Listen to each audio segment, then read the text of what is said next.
localizar aqui melhor. Pronto. Fica tranquilo. Oremos.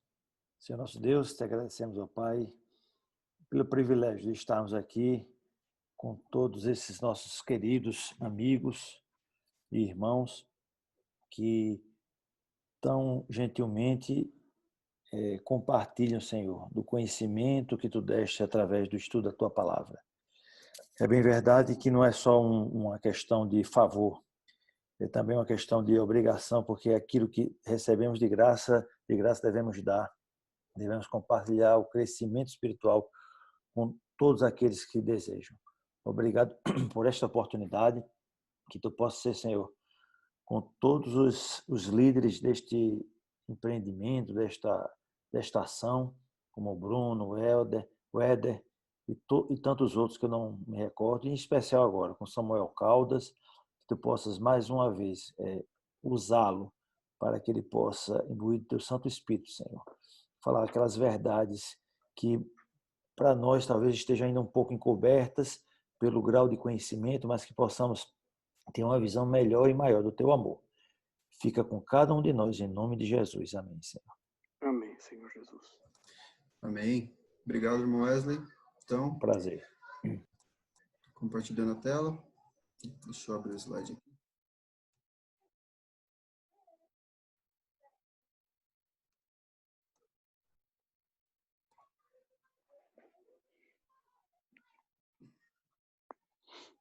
Bom, eu vou só dar um pequeno spoiler. Esse é um dos temas que, assim, que quando eu vi ele explanando, o irmão Samuel explanando esse tema do promessa e cumprimento, a primeira oportunidade que eu tive de pregar esse mesmo tema, eu preguei, porque eu achei simplesmente incrível.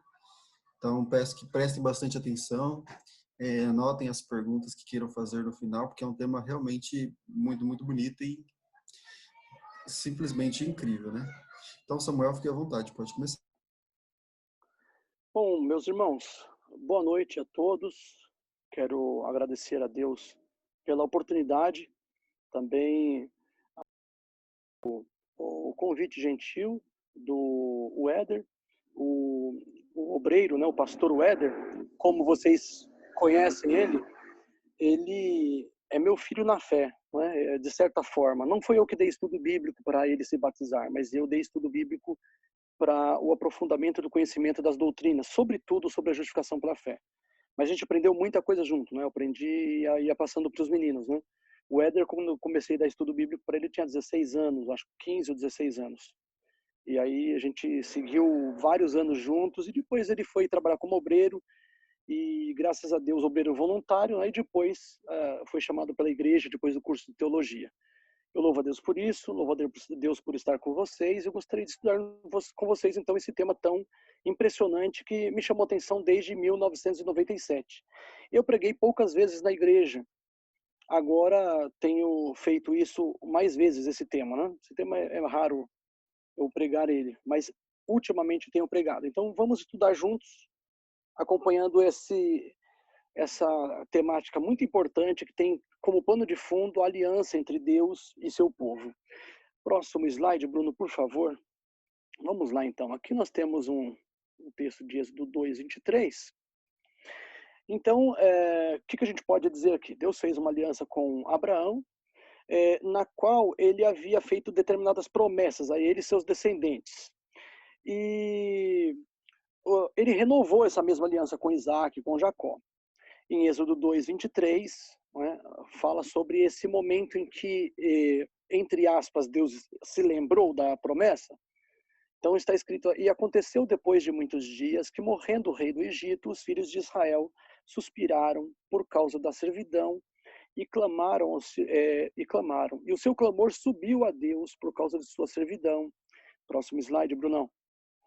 E ele disse, o verso 24, e ouviu Deus o seu gemido, e lembrou-se Deus de sua aliança com Abraão, Isaque e com Jacó.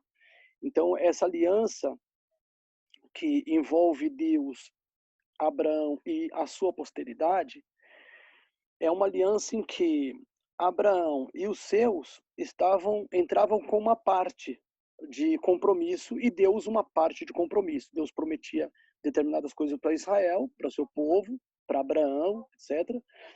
E o povo prometia obedecer a Deus. Nós vamos ver isso com detalhes mais para frente. Próximo, seguinte aí, Brunão. Salmo 105. Lembrou-se de sua aliança para sempre, da palavra que mandou a milhares de gerações, a qual aliança fez com Abraão e o seu juramento a Isaque, e confirmou mesmo a Jacó pela lei e a Israel pela aliança eterna, por aliança eterna.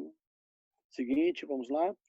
Deuteronômio 28, Deus lhes prometeu uma grande herança. Isso aqui não na citação do texto, tá? É só um comentário. Deus nos prometeu uma grande herança, aliás. Prometeu engrandecer o seu povo, lhes prometeu sabedoria, prometeu vitória sobre os seus inimigos, também prometeu a paz. Resumidamente, Deus havia prometido toda a sorte de bênçãos para Israel. Seguinte.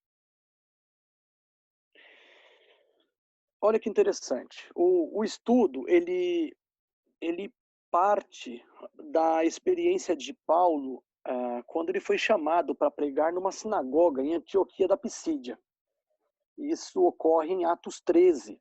Nós leremos 2 versos só de Atos 13. O ideal seria, depois do estudo, vocês lessem Atos 13 todo, né? Acho que do verso 13 em diante, por aí. Então está escrito assim: séculos depois dessas promessas que Deus havia feito para Abraão, Isaque e Jacó, os israelitas não eram um povo importante. Não tinham triunfado sobre os seus inimigos, porque Roma os pisoteava com seus pés de ferro. Não tinham paz, Israel não tinha rei, não tinha reino, não tinha nenhuma das coisas que as Escrituras lhes prometeram que Deus faria para eles. Então, eles estavam reunidos em Antioquia da Pisídia, numa sinagoga, e não era a quarta, né? Possivelmente não era a quarta, né? A quarta de oração da Igreja Adventista, por exemplo, mas devia ser um sábado, e eles reunidos, eles estavam sem paz, sem rei, sem reino, os seus inimigos pisoteavam sobre eles, né? Cobravam impostos deles, eles não eram cabeça, eles eram cauda, enfim, não tinham sabedoria, não discerniam completamente as escrituras, ou pelo menos o básico delas, e essa era a situação deles. E lá chegou um grupo de visitantes na sinagoga, entre eles Paulo, e o chefe da sinagoga dirigiu a palavra aos visitantes e disse assim: varões israelitas, vocês têm alguma boa nova para nós? Paulo se levantou, entre outras coisas, ele disse isso que nós vamos ler agora. E nós vos anunciamos que a promessa que foi feita aos pais, Deus a cumpriu a nós, seus filhos, ressuscitando a Jesus. Como também está escrito no Salmo 2: meu filho és tu, hoje te gerei. Próximo slide. Seguinte aí. A ressurreição de Jesus, dentre os mortos, foi a declaração, né, ou ela foi declarada como o cumprimento do que Deus havia prometido a Abraão, Isaque, a Davi, enfim, né, Israel. Próximo. Prometeu Deus, agora a gente vai considerar alguns itens das promessas de Deus. Deus prometeu a Israel a vitória sobre os seus inimigos. Próximo, Bruno. Aí está escrito que da cruz em diante, a vitória de Cristo deveria ser recebida pelos seus filhos, por Jesus. Ou melhor, Jesus disse que seus discípulos, aqueles que creem nele, né, seus crentes, seus seguidores, que deviam receber a vitória de Cristo como deles mesmos. Está escrito assim: daí em diante, os seguidores de Cristo haviam de olhar a Satanás como inimigo vencido. Na cruz havia de alcançar a vitória por eles. Essa vitória queria Jesus que aceitassem como se fosse deles mesmos. Aí ela acrescenta um versinho, né, que está em Lucas 10, se eu não me engano, o verso 19, que diz assim: eis que vos dou poder para pisar serpentes e escorpiões, e toda a força do inimigo, e nada vos causará dano. De modo que os israelitas queriam vitória sobre os inimigos. Jesus venceu todos os inimigos numa pancada só, num ato só. Ele venceu o pior dos inimigos. E a vitória de Cristo, ele queria que fosse dos seus seguidores, de quem crê nele. De tal forma que Israel estava esperando a vitória quando eles já tinham a vitória. Jesus já tinha conquistado a vitória para eles. É isso que eles não tinham entendido. Havia, como diz 2 Coríntios, Paulo diz em 2 Coríntios capítulo 3, versos 6, 8 em diante, que havia um véu sobre o seu entendimento, né? Eles não entendiam aquilo que eles liam nas Escrituras. Próximo slide, Bruno. Prometeu Deus dar-lhes paz e sabedoria. Agora nós vamos ver dois slides, ou duas citações de versos bíblicos, uma de Efésios 2 e outra de 1 Coríntios 1. Está escrito assim, uma tratando da paz e outra tratando da sabedoria em Cristo. Que naquele tempo estáveis sem Cristo. Paulo está se dirigindo a uma comunidade em Éfeso. Provavelmente ela tinha só maioria de gentios convertidos, né? Possivelmente poderia ter até judeus convertidos ao cristianismo, mas a maioria possivelmente eram pagãos, né? E gentios. E aqui diz assim que eles estavam sem Cristo no passado, né? Naquele tempo estavam sem Cristo, separados da comunidade de Israel e estranho às alianças da promessa, não tendo esperança e sem Deus no mundo, mas agora em Cristo Jesus, vós que antes estáveis longe, já pelo sangue de Cristo chegastes perto.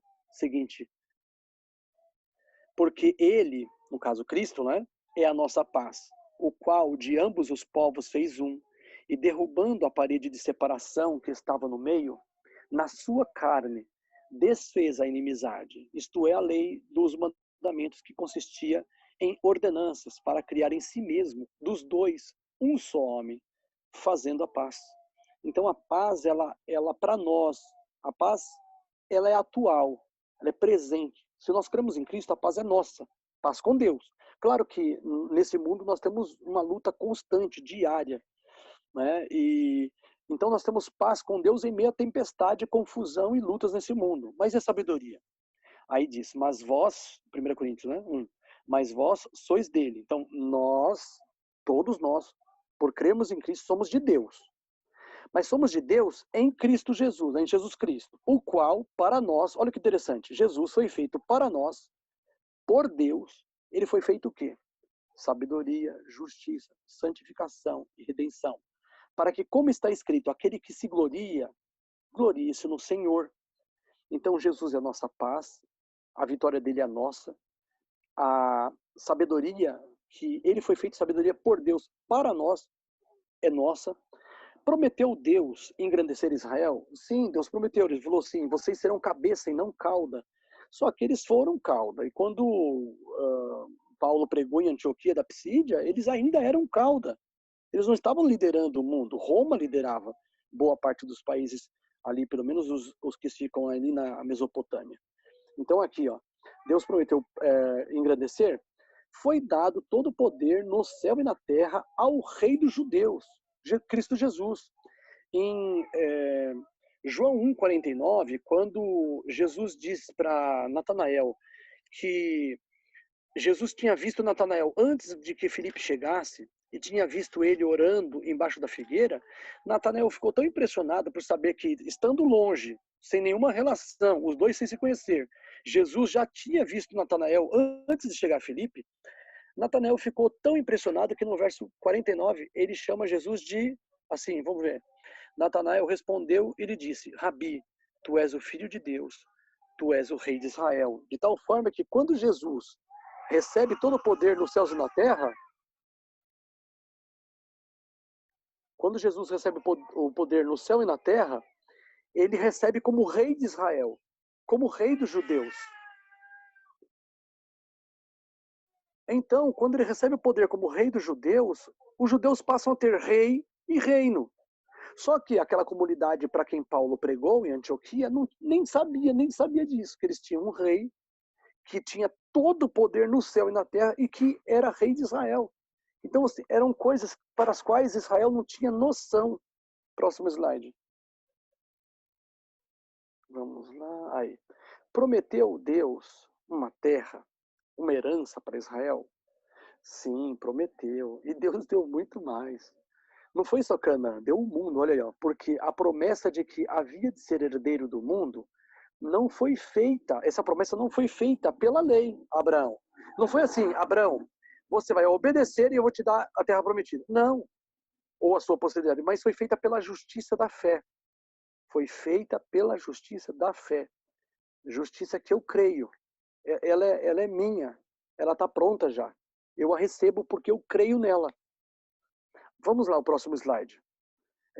Hebreus 1 e 2 diz assim: havendo Deus antigamente falado muitas vezes, de muitas maneiras, aos pais pelos profetas, a nós falou-nos nesses últimos dias pelo Filho, a quem constituiu herdeiro de tudo e por quem também fez o mundo. Então presta atenção, não é que nós só somos herdeiros do mundo, não é que você e eu agora temos o mundo como nossa herança, é uma herança nossa. Não isso, tudo, nós somos herdeiros de tudo, porque nós somos co-herdeiros com Cristo. Tudo que ele herda, você e eu herdamos também. Próximo slide. Olha que interessante. Se eram considerados ignorantes aqueles judeus apenas 20 anos após o Calvário, o que dizer dos cristãos que ainda esperavam, que esperam ainda hoje, que Deus, cumpra suas promessas a Israel 2000 anos depois? Deixa eu esclarecer isso. É assim, entre os cristãos tem os evangélicos e pentecostais, e a maioria deles, eles entendem que Deus tem 2 planos de salvação diferentes nas Escrituras, ao menos 2. Eles entendem que Deus tem um plano para Israel, que é fazer Israel herdar o planeta Terra. E a igreja, ela surgiu como se fosse uma saída pela tangente de Deus. Como Israel não aceitou Jesus, na sinagoga, o Sinédrio recusou Jesus, então Deus criou a igreja para seguir o projeto e anunciar o evangelho ao mundo sem que seja por Israel. Só que aí Deus tem um plano para Israel, que é herdar o planeta Terra, e ele teria um plano diferente, segundo essa leitura evangélica e pentecostal, para que a igreja herdasse o céu. Então a igreja vai para o céu, os crentes gentios que creem em Jesus, quando morrem, ou quando Jesus vier, conforme a crença de cada igreja, vão para o céu, e os israelitas que forem salvos vão viver e governar a terra. Isso é equivocado. Então eles têm 2 planos, É como se Deus tivesse, eles veem assim, como se Deus tivesse 2 planos diferentes. Mas não, irmãos, é um plano só. Tudo é um plano só. A salvação que é para Israel é a mesma salvação que é no Novo Testamento para gentios e para nós hoje. E agora, esse plano, ele se cumpriu em Cristo. É preciso entender isso. Vamos considerar então essa verdade. Cumprimento dessas promessas em Cristo, não em nós. Vejamos isso nos versos que vamos considerar agora. Próximo, o seguinte, Bruno, por favor. Isso aí, ó. As bênçãos que Deus prometeu, ou que Deus deu a Israel, foram dadas sob uma condição. Então Deus prometeu bênçãos, mas tinha uma condição. Essa condição é obediência. Nós não consideramos ainda a natureza da obediência. A gente vai considerar em breve. Próximo slide. Então vamos lá. Vejamos o momento em que foi feito o pacto renovado com a nação de Israel. Agora, pois, se diligentemente ouvirdes a minha voz e guardardes a minha aliança, então sereis a minha propriedade peculiar dentre todos os povos, porque toda a terra é minha. Então Deus falou assim: se vocês me obedecerem, fizerem o que eu mando, ouvirem a minha voz, guardarem a minha aliança, vocês vão ser um povo peculiar para mim e tudo mais. Próximo. Vamos lá, Bruno. E o Senhor te porá por... Olha que interessante. O Senhor te porá por cabeça e não por cauda. E só estarás em cima e não embaixo. Mas a condição era essa: se obedecerdes os mandamentos do Senhor teu Deus, que hoje te ordeno, para os guardar e cumprir. Eu vi a live que vocês tiveram semana passada. Vocês estão me ouvindo agora. O pessoal que acompanha o Éder, me desculpe, tem gente aqui na live. Louvado seja Deus por isso, vocês estarem aqui. Mas eu vi a live da semana passada, e os que estavam semana passada. Eu percebi que o Éder, ele enfatizou muito a condição de vida eterna, que é a obediência perfeita e perpétua. 100%, sem nunca errar. E é isso que nós estamos vendo agora.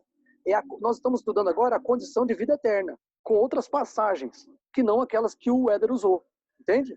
Mas é a mesma pegada, nós estamos dentro da mesma linha. Próximo slide. Então, Salmo 106. Esse texto é maravilhoso, porque ele vem confirmar aquele texto que o Éder estudou com vocês semana passada, de Gálatas 3:10, que eu vivo citando quando estudo justificação pela fé em qualquer grupo. Então, olha lá. Bem-aventurados os que praticam o juízo, o que pratica a justiça em todos os tempos. Note bem, esse verso, ele está dizendo assim: bem-aventurados são aqueles que praticam a justiça em todos os tempos. Ou seja, De que natureza de obediência que o salmista está falando? Do obediência que hoje está assim, boa e amanhã tropeça, e depois fica boa uma semana e depois tropeça? Não. Ele está falando de uma prática de justiça todos os tempos. Isso equivale a dizer que é uma obediência perfeita, sem falha. A gente pode chamá-la até de perpétua, porque ela começa e não termina mais. É sempre obediente. Quem de nós tem isso? A Ellen White ela tem vários textos que falam sobre essa natureza de obediência. O melhor deles é o de Patriarcas e Profetas, página 19, se eu não me engano, do aplicativo. Está escrito: a obediência perfeita e perpétua era a condição para a felicidade eterna. Sob esta condição teria Adão, ela fala, teria ele acesso à árvore da vida. Então, a obediência que a Bíblia está falando é a mesma que Ellen White apresenta no Patriarcas e Profetas. É a mesma que apresenta em Fé e Obras 91, Patriarcas 19, Caminho a Cristo 62, enfim, tem várias passagens, né? Fé e Obra 91, tem várias. Mensagens Escolhidas, volume 1, página 367, enfim. Sigamos adiante. Vamos seguir nessa toada aí que vocês vão entender. E a contrapartida de Israel. O que Israel prometeu a Deus, quando Deus falou que se eles obedecessem, Deus faria deles um povo peculiar, todo de Deus. Eles responderam: tudo o que o Senhor tem falado, faremos. E relatou Moisés ao Senhor as palavras do povo. Ou seja, o povo se comprometeu. Por sua voz, falou: Senhor, o que o Senhor mandar, nós vamos fazer. Agora, antes da gente seguir, eu pergunto. É só para pensar, tá? Não precisa responder, não precisa abrir o áudio e responder. Israel cumpriu? Olha, não pode responder que cumpriu. Eu admito essa resposta de uma pessoa novinha na fé. Mas quem estudou a Bíblia sabe que Israel não cumpriu. Vamos lá, próximo slide. Aí, a herança de todas as bênçãos do pacto, a herança de todas as bênçãos do pacto pertenceria a Israel unicamente se obedecesse todos os mandamentos de Deus. Durante todo o tempo, sem tirar nem pôr, todo o tempo. Próximo slide. Por fim, se escuta no céu a voz misteriosa dizendo: eis aqui venho, no princípio do livro está escrito de mim, para fazer, ó Deus, a tua vontade. Que voz era essa? Que disse: venho para fazer, ó Deus, a tua vontade. Próximo slide. Opa, andou muito aí? Esta é a voz do servo do Senhor, no qual estava representado todo Israel. É a voz do anjo da aliança. Próximo. Seguinte, isso, olha aí, Malaquias. Eis que eu envio o meu mensageiro, o qual, né, que preparará o caminho diante de mim. Esse mensageiro que ele enviou para preparar o caminho não é Jesus, esse aqui é João Batista. Aí entra Jesus como personagem no verso, na profecia, do verso 2 em diante. E de repente virá ao seu tempo o Senhor, a quem vós buscais, e o mensageiro da aliança, a quem vós desejais. Eis que ele vem, diz o Senhor dos Exércitos. Então, Jesus é o anjo da aliança. Aí nós vemos que ele é o fiador da aliança, Hebreus 7, 22. De quem é aquela voz? Eis aqui vem, ó Deus, para fazer a tua vontade. No rolo do livro está escrito de mim. Próximo slide. Não, aliás, o anterior.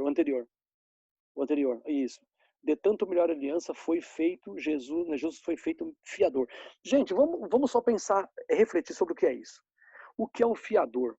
O fiador é aquele que se encarrega de que determinado compromisso de compra, por exemplo, ele será cumprido, mesmo que o envolvido na compra fale. Então, por exemplo, eu quero comprar um apartamento. Eu vivo numa casa que meu pai tem. E eu quero comprar um apartamento.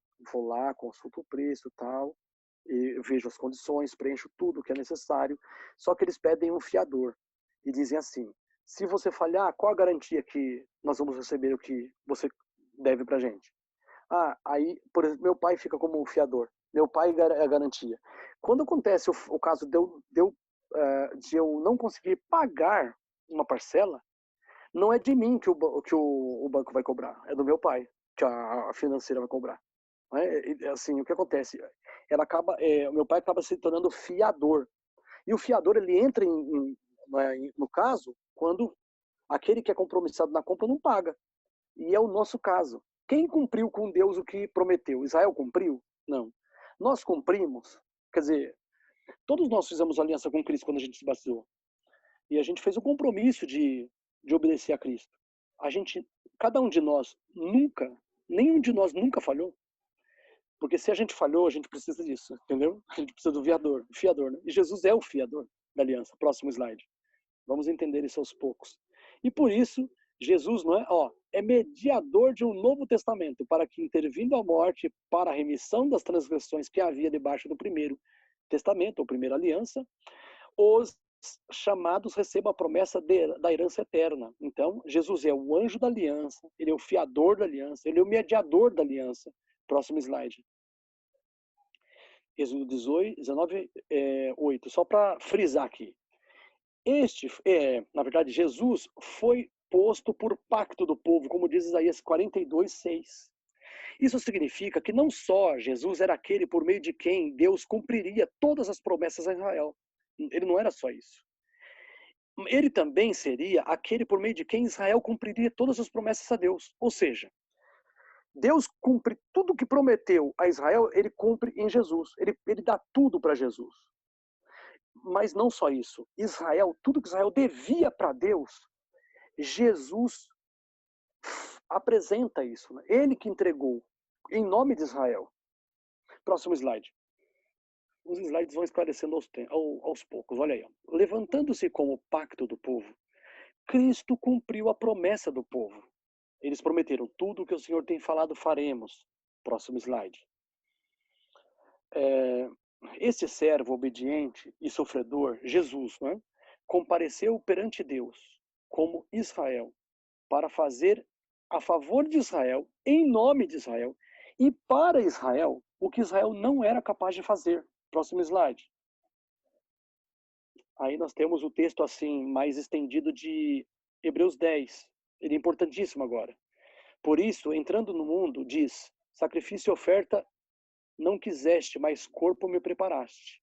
Holocaustos e oblações pelo pecado não te agradaram. Então disse: eis aqui venho, no princípio do livro está escrito de mim, para fazer, ó Deus, a tua vontade. Como acima diz: sacrifício, oferta, holocaustos, oblações pelo pecado não quiseste, nem te agradaram, os quais se oferecem segundo a lei. Então disse: eis aqui venho para fazer, ó Deus, a tua vontade. Tira o primeiro para estabelecer o segundo.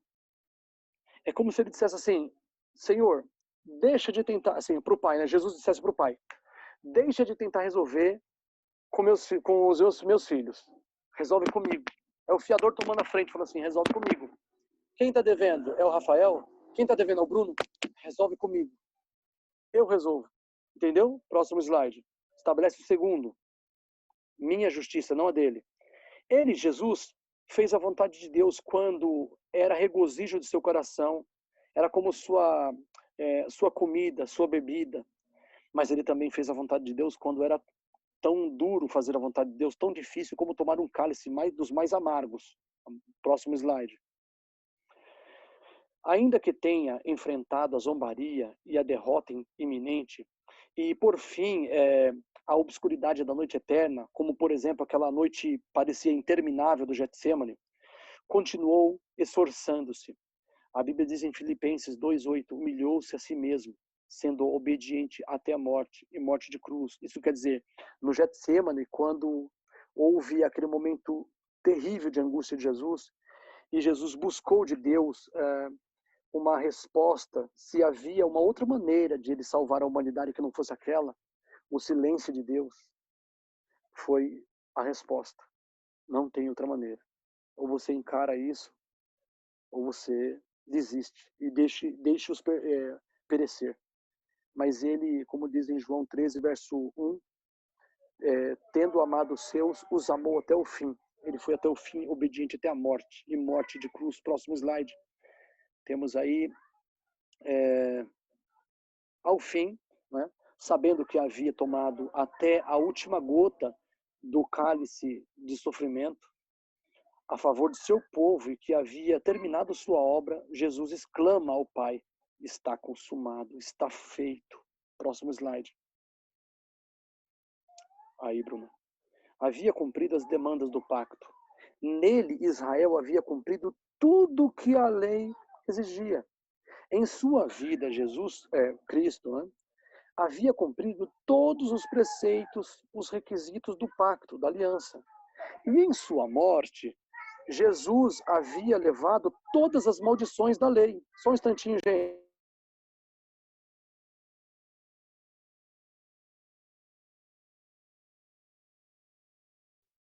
Aí, agora sim, perdão.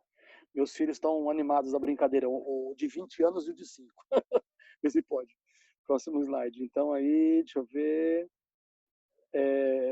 isso. E em sua morte ele havia levado todas as maldições da lei. Então, Jesus não só cumpre os preceitos da lei como Israel, mas ele recebe toda a maldição que Israel merecia receber, né? E nós também, né? Ele não morreu só para Israel, morreu pelo mundo todo. Todos aqueles, pois, que são das obras da lei, diz Gálatas 3:10, estão debaixo da maldição. Vocês estudaram esse texto semana passada com o Éder. Presta atenção aí, o pessoal que está acompanhando a série de estudos. Porque está escrito. Então, por que quem é das obras da lei está debaixo da maldição? Porque quem é das obras da lei são aqueles que querem alcançar a aceitação divina de Deus mediante sua obediência. Essas pessoas, todas elas, conscientes ou inconscientes, elas estão debaixo da maldição. Por quê? Porque elas não cumprem todos os preceitos da lei durante todo o tempo. Todos os tempos, como diz o Salmo 106. E o verso mesmo explica, ele diz assim, maldito todo aquele que não permanecer em todas as coisas que estão escritas no livro da lei para fazê-las. A palavra-chave é a palavra permanecer. Ela já estabelece, ela já dá assim, a característica da obediência que Deus requer. Para nós sermos aceitos perante Ele, Deus requer uma obediência 100%, sem falhas, sem nenhum desvio. Por isso que nenhuma obediência que o salvo pratique pode ser para sua salvação, porque essa já foi adquirida por Cristo. Cristo já fez isso por nós. Então, o que ele faz agora é obedecer por gratidão. Ele vive obedecendo por gratidão. É isso que muitos adventistas, eu já vou adiantando, se tem alguém aqui que está estudando com a gente e ainda não é batizado. É isso que muitos adventistas não entendem. Eles pensam que quando a gente fala que Cristo obedeceu a lei por nós estamos falando assim, então não liga, não precisa obedecer mais. Não é isso. Cristo obedeceu porque nós não conseguimos, com nossa obediência, atingir aquele nível que a lei exige, que Deus requer. Por outro lado, quem está salvo por Cristo vai ter o maior prazer de obedecer agora não pela pressão, obedece, senão você morre. Ele não tem mais essa pressão. Agora ele obedece tranquilamente e procura crescer na santificação todos os dias. Amanhã melhor que hoje. Então, não há esse elemento para, vamos dizer assim, essa mensagem na Bíblia não existe de que o cristão pode, Cristo fez tudo por mim, então eu vou relaxar e tanto faz como tanto fez obedecer. Não é isso. Só que essa obediência que requer para a salvação não é nossa, é a de Cristo. Mas uma vez que ele deu aquela, quando a gente aceita Jesus como Salvador, a nossa vida será de santificação e obediência, não porque nós queremos salvação, porque nós já temos. Pelo contrário, porque nós já somos salvos e a gente quer louvar Jesus, engrandecer Jesus no mundo. Né? As suas leis, seu caráter, enfim, seu governo. Esse slide ainda diz assim, e é evidente que pela lei ninguém será justificado diante de Deus. Essa palavra justificado, só um detalhe. Só para deixar claro, eu vou buscar um texto aqui que não está no programado, tá? Quem estiver anotando, aí anota aí. É 1 Coríntios, capítulo 4, verso 4. Por quê? Essa palavra não é uma palavra corrente, do uso comum, do dia a dia nosso. O que é justificado na Bíblia? Justificado significa declarado inocente perante o tribunal. Quem quiser mais detalhes, pode anotar Deuteronômio 25:1. Mas eu estou indo para 1 Coríntios, capítulo 4, verso 4. Está escrito assim. Anota aí. Porque em nada me sinto culpado, mas nem por isso me considero justificado, pois quem me julga é o Senhor. Note, esse verso, 1 Coríntios 4, verso 4, ele trabalha com duas ideias que estão em posições opostas. São ideias antônimas, né? Ele fala assim, em nada me sinto culpado. Presta atenção na ideia de culpado. Qual é o contrário de culpado? O contrário de culpado é inocente. Ou ainda, declarado inocente. Aí o que acontece? No final do verso ele diz assim, mas nem por isso me dou por justificado. Então, ele está trabalhando com essas duas ideias, culpado e justificado. Como o contrário de culpado é inocente, justificado é alguém declarado inocente no tribunal. A palavra, o termo justificação, justiça, tal, ela é expiação, tal, ela tá num contexto de um tribunal, um juízo. É como se o santuário de Israel, por exemplo, no Antigo Testamento, ele fosse como se fosse uma extensão do tribunal divino na terra. Mas não era só o tribunal, também era o local de encontro de Deus com o seu povo. Tudo que o povo queria resolver com Deus, resolvia no tribunal. O santuário era esse tribunal. Era o acesso ao juiz do universo.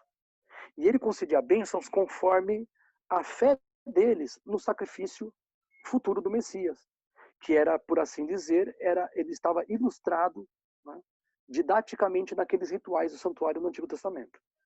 Então vamos adiante. Próximo slide, isso, Gálatas 3, os versos seguintes, até o verso 13. Ora, a lei não é da fé, mas o homem que fizer essas coisas por ela viverá. Então presta atenção. Quem não entendeu até agora Gálatas 3:10, tem que voltar quando encontra isso aqui. Por quê? Para entender o Gálatas 3:10. Porque está escrito, a lei não é da fé. Aí alguém vai falar assim, mas peraí, você falou que a lei não é da fé, mas em Romanos 3:31 diz assim, anulamos, pois, a lei pela fé? Não, de maneira nenhuma. Antes, confirmamos a lei pela fé. Ou seja, a lei confirma, a fé confirma a lei. A fé confirma a lei. Só que a lei não é da fé. Como assim? Me explica isso. É assim, a fé, ela não nega a lei, ela reconhece a lei como padrão de moral e tudo mais. Só que a lei, ela não é assim, você crê e você aceita. A lei é assim, você faz essas coisas e você está livre. Se você não fizer, está preso, morte para você. Então a lei, ela não conhece outra linguagem, ela quer saber a lei não quer saber de fé. A lei ou a exigência da justiça divina, ela não quer saber disso. A exigência da justiça divina quer saber de obediência. Tem? Não tem? Morte. Entendeu? Tem? Bem, beleza. Não tem? Morte, filho. Não tem conversa. A fé entra onde? Você vai entender já. Ora, a lei não é da fé, mas o homem que fizer essas coisas por ela viverá. Seguindo, Cristo nos resgatou da maldição da lei, fazendo-se maldição por nós. Porque está escrito, maldito todo aquele que for pendurado no madeiro. Então Jesus, ele aplacou a justiça contra os nossos pecados, tendo ele morrido por nós. Quando nós temos fé em Cristo. Para estarmos libertos dessa maldição, porque aí com fé em Cristo, Cristo morreu por mim. Os benefícios da morte dele, substitutiva pelo mundo todo, me alcançam, porque eu tive fé nele. Então não é que a fé salva por si. Quem salva é Jesus. A fé só abraça, só aceita Jesus, só se agarra nele. Esse é o meu Salvador. Esse é o meu sacrifício. Essa é minha justiça. E apresenta Jesus ao Pai. Quando o Pai vê Jesus como o sacrifício de cada um de você que está me ouvindo agora, Deus fica satisfeito. Ele se inclina em reconhecimento da perfeição do sacrifício de Cristo, da vida perfeita de Cristo de obediência. E o que o Pai fala? Todas as bênçãos do mundo para você. Tudo que eu prometi é seu. Salvação, vida eterna, aceitação. Esse aqui é salvo. Passa para cá. Vamos tratar de outro caso, no juízo investigativo. Entendeu? É assim. Próximo slide. Descansou na sepultura. Sim. Jesus, depois da morte, quando ele fala está feito, ele depois foi levado para a sepultura. O Pai ressuscita Jesus no domingo, não é?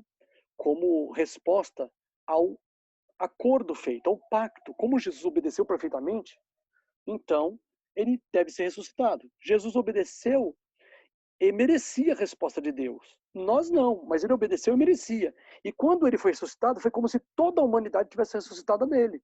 Efésios 2, versos 5 e 6. Vocês podem ver isso depois, anota aí. Próximo slide. Aí está escrito Atos, relembrando, né, a base desse estudo, né, o comecinho desse estudo, que foi a pregação de Paulo em Antioquia da Psídia. E nós vos anunciamos que a promessa que foi feita aos pais, Deus a cumpriu a nós, seus filhos, né, ressuscitando a Jesus. Como também está escrito no Salmo 2, meu filho tu és. Ou melhor, meu filho és tu, hoje te gerei. Próximo slide. Então, Deus cumpriu todas as promessas em Cristo. Atos 2, 33 e 39. De sorte que, exaltado pela destra de Deus, e tendo recebido do Pai a promessa do Espírito Santo, derramou isto que vós agora vedes e ouvis, porque a promessa que vos diz respeito a vós e vossos filhos, e a todos os que estão longe. Olha que interessante agora, você que não é israelita, tá bom? De sangue, que nem eu, presta atenção. A tantas quantas Deus nosso Senhor chamar. Ou seja, não é só para Israel. Todo mundo que Deus chamar. Todo mundo. Então, assim, se você crê em Jesus, você já é co-herdeiro com Cristo. Você já é membro da família de Deus. Você já é israelita. Você não é estranho às alianças da promessa. As promessas te pertencem também. Mas você fala assim, mas eu não sou circuncidado. Não é essa a questão. Se você está em Cristo, você é descendente de Abraão. Porque Cristo é o descendente. Todas as famílias da terra serão abençoadas no teu descendente. Não diz nos teus descendentes, mas no teu descendente. Como falando de um só. Isso é Gálatas 3:16, se não me engano. Então, todos que estão em Cristo são israelitas, herdeiros das segundas promessas, são da família de Deus e têm esperança em meio às coisas que passamos pelo mundo. Próximo slide. Vamos fechar isso aí que já está acabando, viu? Ora, as promessas foram feitas a Abraão e sua descendência. Olha o que está escrito aí. Não diz e as suas descendências, como falando de muitas, mas como de uma só, e a tua descendência. A descendência de Abraão é Cristo. Portanto, quem está em Cristo é salvo, é judeu, é israelita, é família de Deus, é herdeiro segundo as promessas. Tudo pertence a ele. Próximo slide. Próximo slide. Isso. Vamos reler então Efésios agora com outro olhar, né? Vamos dizer assim. Portanto, lembrai-vos de que vós, noutro tempo, erais gentios na carne e chamados em circuncisão, pelos que na carne se chamam circuncisão, feita por mão de homens, que naquele tempo estáveis sem Cristo, separados da comunidade de Israel e estranhos às alianças da promessa, mas não tendo esperança e sem Deus no mundo. Próximo slide. A saber que os gentios são co-herdeiros e de um mesmo corpo e participantes da promessa em Cristo pelo Evangelho. Ou seja, não existe diferença entre o israelita biológico e qualquer crente em Jesus, de qualquer nação. Nós fazemos parte do mesmo corpo. Não tem distinção. Então, eu lamento quando eu vejo judaizantes, ou adventistas judaizantes também, que se gloriam de dizer assim, eu sou descendente das tribos de Israel, e os meus antepassados eram sefaradim, e começa a falar assim, eu lamento, não que isso seja errado, não tem nada de errado de até ser feliz de ser o descendente dele, mas aquela descendência não salva. Se você for daquela descendência e não aceitar Jesus, não adianta nada para você. Você precisa crer em Jesus. Aí você se torna participante. Próximo slide. Vamos ver se tem mais uma aí. Acho que tem um slide que é esse aí. Não sei se tem mais pela frente, Bruno. Dá uma olhada depois lá. Esse aqui diz assim, ó. Porque todas quantas promessas há em Deus são nele sim. São em Jesus, são sim. E por ele o amém. Ou seja, o assim seja. Para a glória de Deus por nós. Amém? Então, o que a gente vê aqui, gente? A gente vê aqui que todas as promessas divinas, elas se cumpriram em Jesus. E, portanto, elas se estendem a todos os que estão em Cristo pela fé. Não pelas obras, pela fé. Então, note bem. Vou dar um exemplo bem, assim, bem forte, vamos dizer assim. Por exemplo, Deus prometeu que os ímpios seriam punidos no final do milênio? Prometeu. Jesus, quando ele morreu a segunda morte. Ele morreu a morte que os ímpios vão morrer. Só que ele recebeu todos os pecados do mundo em cima dele. Dele só. Então você entende que Jesus já passou pela segunda morte? Ou seja, aquilo que vai se cumprir na frente já se cumpriu em Jesus? Entende isso? Todas quantas são as promessas de Deus são em Cristo sim. E por ele o amém. Para a glória de Deus por nós. Cristo, ele é tudo. Quando a gente canta o hino do Inário Adventista, gente, não é figura de expressão. É a mais pura e literal verdade. Cristo é tudo para mim, viver, sonhar, cantar. É minha força, meu bordão, sem ele que pesar. Então, assim, gente, Cristo é tudo. Se você se agarrar nisso, crer nele, hoje você sai da reunião filho e filha de Deus. Hoje mesmo, não amanhã, você já faz parte da família celestial. E note, você não vai fazer parte da família celestial porque você obedeceu. Você vai obedecer por ser parte dela. Mas você não entrou na família por obediência, você entrou por fé. Você é filha e filho de Deus por fé. A obediência vai caracterizar a vida dos que têm fé, porque a fé atua por amor. E o amor é o cumprimento da lei. Eu citei 2 textos agora nessa frase, nessa afirmação. A fé atua por amor, Gálatas 6:5. E o amor é o cumprimento da lei, Romanos 13:10.